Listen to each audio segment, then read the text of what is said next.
Movie का start नॉरी नामी लड़की से होता है जो अपनी मदर की डेथ के बाद खुद को बहुत अकेला समझने लग जाती है। फिर एक दिन कुछ ऐसा होता है जो उसकी लाइफ को पूरी तरह बदल के रख देता है। नॉरी विंडो से एक कैट को देखती है और अचानक खुद ही कैट में बदलना शुरू हो जाती है। उसके फादर उसे ऐसे देख के हैरान रह जाते हैं। टाइम गुजरता है और नॉरी बड़ी हो जाती है। नॉरी को एहसास होता है कि वो मैजिक कर सकती है, जिस पर वो अपनी बेस्ट फ्रेंड रेना के साथ सेज एकेडमी जाने का डिसाइड करती है ताकि वो दोनों मैजिक सीख सके। रेना फायर को कंट्रोल कर सकती है और नॉरी एनिमल में चेंज हो सकती है। दोनों अपनी इस न्यू जर्नी के लिए बहुत एक्साइटेड होते हैं। अपने पेरेंट्स को बाय बोल के ये लोग अपने गाइड स्क्रिफ के साथ सेज एकेडमी के लिए निकल जाते हैं, जो वुड्स में इन्हें मैजिक यूज करने से बिल्कुल मना कर देता है। फाइनली वो सब बच्चे अपना ड्रीम पूरा करने एक मैजिक होल से होते हुए सेज एकेडमी पहुंच जाते हैं, जहां एकेडमी की प्रिंसिपल मिसेस नाइट्सलिंगर उन्हें वहां वेलकम करती हैं और बताती हैं कि एकेडमी 5 ग्रुप्स में डिवाइड की गई है। पहले फजी जो एनिमल से बात कर सकते हैं, फ्लिकर्स जो अपनी जगह से हिले बगैर बस हाथ से कोई भी ऑब्जेक्ट अपने पास बुला सकते हैं, फ्लेयर्स जो फायर को कंट्रोल कर सकते हैं, फ्लायर्स जो फ्लाई कर सकते हैं, फ्लक्सर्स जो किसी भी एनिमल में चेंज हो सकते हैं। मिस नाइट्सलिंगर सब बच्चों को अपनी एबिलिटीज के हिसाब से अपने अपने ग्रुप चूज करने को कहती हैं, जिसके बाद टीचर्स उनका एप्टीट्यूड टेस्ट लेंगे ये डिसाइड करने के लिए कि उन्हें एकेडमी में रखना चाहिए कि नहीं। फ्लेयर ग्रुप से टेस्ट स्टार्ट होता है। उन्हें 5 फीट दूर से कैंडल को लाइट करना है। सब बहुत अच्छा कर रहे होते हैं। फिर एक स्टूडेंट इलियट फायर की जगह स्मोक निकाल देता है। नेक्स्ट फजी ग्रुप का टेस्ट होता है और वो सब बच्चे ही अच्छे से क्लियर कर लेते हैं। फ्लिकर्स में भी पेपर नामी लड़की अपनी पावर्स को कंट्रोल नहीं कर पाती है। फ्लायर्स में भी एंड्रेस ऊपर तो चला जाता है पर वापस लैंड नहीं कर पाता है। फ्लक्सर्स को किटन में चेंज होके 6 सेकंड्स के लिए वैसे ही रहने का टास्क मिलता है, जो नॉरी सही से नहीं कर पाती है और किटन के साथ साथ वो ड्रैगन की शेप ले लेती है। सब स्टूडेंट्स को मिले हुए कार्ड्स पे उनके ग्रुप्स के साइंस अपीयर होते हैं। नॉरी के कार्ड पे UMDs लिखा होता है। हेडमिस्ट्रेस नाइट्सलिंगर उसे वुड्स में साइंस को फॉलो करते उसके ग्रुप के पास जाने को कहती हैं। वहाँ वो एक अंडरग्राउंड एरिया में स्क्रिफ के साथ जाती हैं। वहाँ पेपर, एंड्रेस और इलियट भी होते हैं। वो सब UMDs हैं। स्क्रिफ उन्हें बताता है कि उन्हें बाकी सब स्टूडेंट्स की तरह यहाँ मैजिक नहीं सिखाया जाएगा, बल्कि वो सब यहाँ नॉर्मल बच्चों की तरह पढ़ाई करेंगे। नॉरी बहुत हैरानी से इस बात की वजह पूछती है तो मिस नाइट्सलिंगर वहाँ आके उन्हें बताती हैं कि उनका मैजिक अपसाइड डाउन है, यानी ठीक नहीं है, और ऐसे स्टूडेंट्स शैडो मैजिक के इजी टारगेट होते हैं। बहुत साल पहले अपसाइड डाउन मैजिक के स्टूडेंट्स भी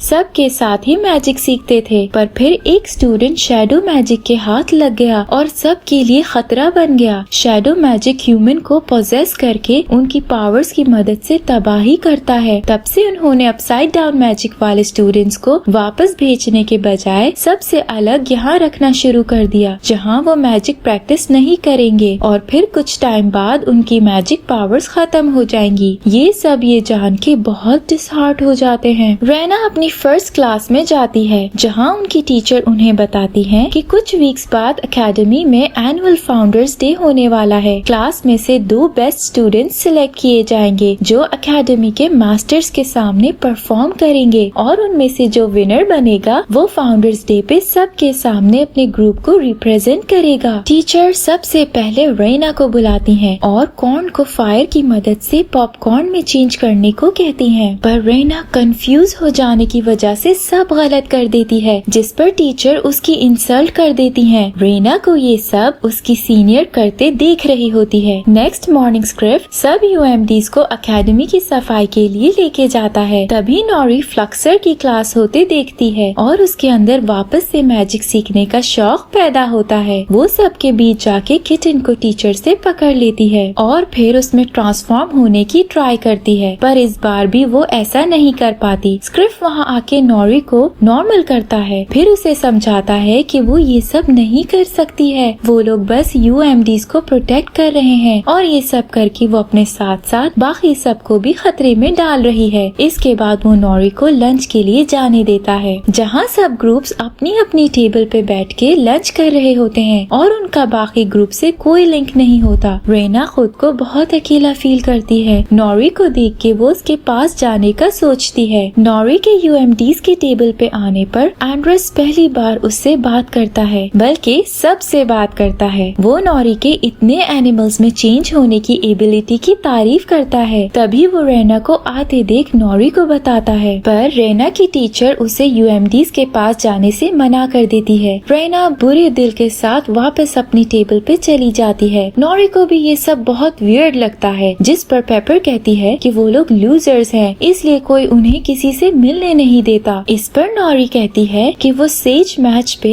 एकेडमी के प्रोफेसर्स को प्रूव करने वाली है कि वो एक फ्लक्सर है और सही से एनिमल में ट्रांसफॉर्म हो सकती है। ऐसा करके वो उन्हें यकीन दिलाएगी कि यूएमडीज को अगर सिखाया जाए तो वो भी सही से मैजिक कर सकते हैं। सीन्स रेना की उसी सीनियर पे शिफ्ट होते हैं, जो अभी भी रेना को ही देख रही होती है, जैसे उस पे नजर रख रही हो। रेना और नॉरी अपनी अपनी मुश्किलें फेस कर रही होती हैं और इस सब में अपने आप को बहुत अकेला भी फील करती हैं, क्योंकि हमेशा वो दोनों हर मुश्किल में साथ खड़ी रहती थी। रेना की क्लास में फिलिप टीचर को इम्प्रेस करके सेज मैच का एक पार्टिसिपेंट बन जाता है। टीचर को रेना से बहुत उम्मीदें होती हैं, इसलिए वो फिर से उसे चांस देती है, पर इस बार भी उसके पॉपकॉर्न परफेक्ट नहीं बनते और वो फिर से टीचर को मायूस कर देती है। टेंशन में वो क्लास से बाहर निकलती है तो उसकी अपनी उसी सीनियर से टक्कर हो जाती है, जो उस पे नजर रखे हुए थी। वो बताती है कि उसका नाम चंद्रा है। वो रेना से ये भी कहती है कि वो उसे उसकी पावर्स का अच्छे से यूज करना सिखा सकती है। रेना नॉरी से मिलती है, जहाँ दोनों को मौका भी मिलता है कि एक दूसरे से अपने दिल का हाल खुल के शेयर कर लें, पर ईगो की वजह से वो दोनों एक दूसरे से झूठ बोल देती हैं कि वो अपने अपने ग्रुप में बहुत अच्छे से एडजस्ट कर गई हैं और बहुत खुश भी हैं। पर ये सब रेना को बहुत ज्यादा इफेक्ट कर रहा होता है। रात लाइब्रेरी में रेना अकेले बैठे पढ़ रही होती है। जब वो शेल्फ में बुक वापस रखने जाती है तो वहाँ उसे शैडो मैजिक की बुक मिलती है। वो डर के अपना सामान लेने डेस्क के पास जाती है तो वो बुक उससे पहले खुद ही वहाँ भी पहुँच जाती है। रेना परेशान होकर लाइब्रेरी से भाग जाती है और उसके जाने के बाद हमें वहाँ चंद्रा नजर आती है। नॉरी स्क्रिफ की नजरों से बच के अपने ग्रुप के साथ सेज मैच में परफॉर्म करने की प्रैक्टिस कर रही होती है, पर कोई खास फर्क नहीं आता है। पेपर तो उम्मीद छोड़ देती है, पर एंड्रेस और इलियट अभी भी होपफुल होते हैं कि शायद वो सब मिलके कुछ चेंज ला सकें। रेना अपने रूम की विंडो से नॉरी को अपने ग्रुप के साथ ऐसे खुश देख के बहुत गुस्से में आ जाती है। तभी उसे रूम में शैडो मैजिक की बुक मिलती है, जिसे वो अपनी मर्जी से पकड़ के खोल लेती है और शैडो मैजिक के पोजेशन में आना शुरू हो जाती है। सेज मैच का डे आ जाता है। नॉरी स्क्रिफ की नजरों से बच के एकेडमी पहुंच जाती है। जब उसे ये पता चलता है तो वो बाकी बच्चों को वहीं रुकने का बोल के एकेडमी के लिए जाता है, पर एंड्रेस, पेपर और एलियट उसकी कहाँ सुनते हैं। वो भी उसके पीछे निकल जाते हैं। फर्स्ट मैच फ्लेयर्स के बीच होता है और रेना शैडो मैजिक की वजह से मिनटों में अपना टास्क कंप्लीट करके विनर बन जाती है। तभी वहाँ नॉरी आ जाती है, जो खुद को सब प्रोफेसर्स के सामने ट्रांसफॉर्म करने लगती है। उतनी देर में स्क्रिफ और बाकी यूएमडीज भी वहाँ पहुँच जाते हैं। नॉरी 4 सेकंड के लिए तो प्रॉपर किटन रहती है। सब होपफुल हो जाते हैं, पर फिर से उसकी पावर्स आउट ऑफ कंट्रोल हो जाती हैं। ये देखते हुए रेना आगे बढ़ के उसका फेवरेट फायर क्रिस्टल बॉल बनाती है कि नॉरी को नॉर्मल कर सके, पर शैडो मैजिक की वजह से वो ज्यादा बड़ा और डेंजरस बन जाता है, जिस पर नॉरी डर के नॉर्मल हो तो जाती है, पर रेना को कुछ समझ नहीं आती उसके साथ हुआ क्या है। मिस नाइट्सलिंगर सब यूएमडीज और स्क्रिफ को बहुत बुरी तरह इंसल्ट करके वहाँ से निकाल देती हैं और स्क्रिफ से भी ये कहती हैं कि अगर वो ऐसे दोबारा बाहर नजर आया तो स्क्रिफ को जॉब से निकाल दिया जाएगा। सब यूएमडीज नॉरी से बहुत नाराज हो जाते हैं। वो सब नॉरी की वजह से होपफुल हो गए थे, पर अब ऐसे वापस उम्मीद टूटने पर वो सब बहुत डिसहार्ट हो जाते हैं और इस सब का कसूरवार नॉरी को समझते हैं। नॉरी को भी अब आगे कुछ नजर नहीं आता है, इसलिए वो बस उनसे माफी मांग लेती है। स्क्रिफ से ये सब देखा नहीं जाता। वो ऐसे बच्चों के ख्वाब टूटे और नहीं देख पाता, इसलिए वो उन्हें कहता है कि वो उनके साथ है और अब वो सब एक टीम बन के सारी एकेडमी को बताएंगे कि यूएमडीज होना कुछ गलत नहीं है। स्क्रिफ कहता है कि उसने बहुत साल बहुत से बच्चों के ख्वाबों को ऐसे दफन होते देखा है, लेकिन नॉरी की वजह से उसके अंदर भी एक उम्मीद जागी है, इसलिए अब वो उनका पूरा साथ देगा और यूएमडीज के अच्छे फ्यूचर के लिए वो जो कर सकता होगा करेगा। स्क्रिफ उन पे ये रिवील करता है कि वो कोई आम इंसान नहीं है, बल्कि फजी ग्रुप से बिलोंग करता है, वो भी एक यूएमडी है, क्योंकि जब तक वो सिंग नहीं करेगा एनिमल्स उसकी बात नहीं सुनते हैं। वो जब सेज एकेडमी आया तो ऑर्फन था, उसके पास जाने के लिए और कोई जगह नहीं थी, इसलिए यहाँ उसे यूएमडीज पे नजर रखने के लिए रख लिया गया और इतने साल उसने चुपचाप जैसा कहा गया वैसा ही किया। पर अब नॉरी की वजह से वो भी सोचने पर मजबूर हो गया है। नॉरी रेना को लेके परेशान होती है, इसलिए एंड्रस उसे जाके रेना से बात करने को कहता है। सीन्स रेना के रूम में शिफ्ट होते हैं, जहाँ चंद्रा आके उसे कहती है कि उसने खुद शैडो मैजिक को वेलकम किया है, अब वो उससे जान नहीं छुड़वा सकती है। रेना गुस्से में चंद्रा को अपने रूम से निकालती है और बुक भी साथ दे के भेज देती है। फिर जब वो डोर बंद करके देखती है तो बुक उसे वहीं पड़ी मिलती है। नॉरी आके रेना से बात करने की ट्राई करती है, पर बुक की वजह से वो उसे रूम में नहीं आने देती, बल्कि उससे बात तक नहीं करती और वहाँ से भेज देती है। नॉरी इस सब की वजह से और शक में आ जाती है। स्क्रिफ सब यूएमडीज को प्रैक्टिस करवाना शुरू कर देता है। स्क्रिफ उनको समझाता है कि उनमें कुछ कमी नहीं है, बस उन्हें अपनी पावर्स को कंट्रोल करना सीखना होगा, जिसके लिए प्रैक्टिस की जरूरत है। वो सब दिन रात मेहनत करते हैं, अपनी अपनी पावर्स को सही से यूज करना और कंट्रोल करना सीखते हैं, और फिर इतनी मेहनत और स्क्रिफ की टीचिंग की वजह से वो सब कामयाब भी होना शुरू हो जाते हैं, अपने अपने मैजिक को अपने ही वे में यूज करने लग जाते हैं। इस सब से उन सब में अच्छी बॉन्डिंग भी हो जाती है और वो सब बहुत अच्छे दोस्त भी बन जाते हैं। रेना को ऐसे अकेला देख चंद्रा उसके पास आती है। रेना जब उसे गुस्से में वहाँ से जाने को कहती है तो बाकी फ्लेयर रेना को हैरानी से देखने लग जाते हैं। वहाँ चंद्रा उसे बताती है कि उसके अलावा कोई भी चंद्रा को नहीं देख सकता है। सबके सवालों से भरी नजरों से बचने के लिए परेशानी के आलम में रेना वहाँ से भाग के एकेडमी के अंदर आ जाती है, जहाँ चंद्रा उसकी कमजोरी, अकेलेपन और खौफ का फायदा उठा के उसे बड़ी उम्मीदें दिलाते हुए फुली शैडो मैजिक के कंट्रोल में कर लेती है। नॉरी रेना को ढूंढने वहाँ पहुँचती है तो उसे शैडो मैजिक से पोजेस्ड हुई देख बहुत परेशान हो जाती है और फौरन हेल्प लेने जाती है। वो यूएमडीज को आके सारा किस्सा बताती है। उसे लगता है कि उन्हें फौरन जाके मिस नाइट स्लिंगर को बताना चाहिए, पर स्क्रिफ कहता है कि वो उसका कभी भी यकीन नहीं करेंगे, इसलिए वो सब फाउंडर्स डे पे खुद ही शैडो मैजिक से लड़ने का फैसला करते हैं। फाउंडर्स डे पे रेना शैडो मैजिक में बदल के सबको डरा देती है। सारे ग्रुप्स अपने अपने पावर्स यूज करके उससे फाइट करने की ट्राई करते हैं, पर वो सबके इरादे और पावर्स को बुरी तरह नाकामयाब कर देती है। सबकी होप्स खत्म हो रही होती हैं। उन्हें कुछ समझ नहीं आ रहा था कि अब क्या करें। तभी एंट्री होती है यूएमडीज की, जिन्हें एकेडमी ने लूजर समझ के साइड पे फेंका हुआ था। पेपर शैडो मैजिक को एक सिंगल फॉर्म में करती है। फिर एलियट अपनी स्मोक की मदद से उसे डिस्ट्रैक्ट करता है। एंड्रस तेजी से फ्लाई करके उसे कंफ्यूज करता है और फिर नॉरी जाके उसे हरा के गिरा देती है। मिस नाइट स्लिंगर जब सबको शैडो मैजिक को मारने को कहती है तो नॉरी उन्हें रोक देती है, क्योंकि ऐसा करने से रेना को नुकसान पहुंच सकता है। नॉरी वापस ह्यूमन फॉर्म में आके अपनी दोस्त को समझाती है और उसे इस सब से फाइट करने को कहती है। रेना नॉरी की बात समझ के फायर बॉल बना के शैडो मैजिक को डिस्ट्रॉय करती है और ठीक हो जाती है। दोनों बेस्ट फ्रेंड्स वापस रीयूनाइट करती हैं। इस इंसिडेंट से ये प्रूफ हो जाता है कि शैडो मैजिक सिर्फ यूएमडीज पे अटैक नहीं करते हैं और इस सब की वजह से बहुत सी चेंजिंग भी आती है। लास्ट सीन्स में हम सब यूएमडीज को बाकी सब स्टूडेंट्स के साथ ट्रेनिंग लेते देखते हैं। स्क्रिफ फजी ग्रुप का टीचर बन जाता है। सब ग्रुप्स आपस में साथ मिलके रहते हैं और किसी को किसी से कम नहीं समझते हैं। यही मूवी की हैप्पी एंडिंग हो जाती है। इस मूवी से हमें लेसन मिलता है कि किसी को भी अपने से कम नहीं समझना चाहिए, क्योंकि बुराई कभी भी कहीं भी किसी पे भी अटैक कर सकती है। आपके अंदर बस उससे लड़ने की हिम्मत होनी चाहिए।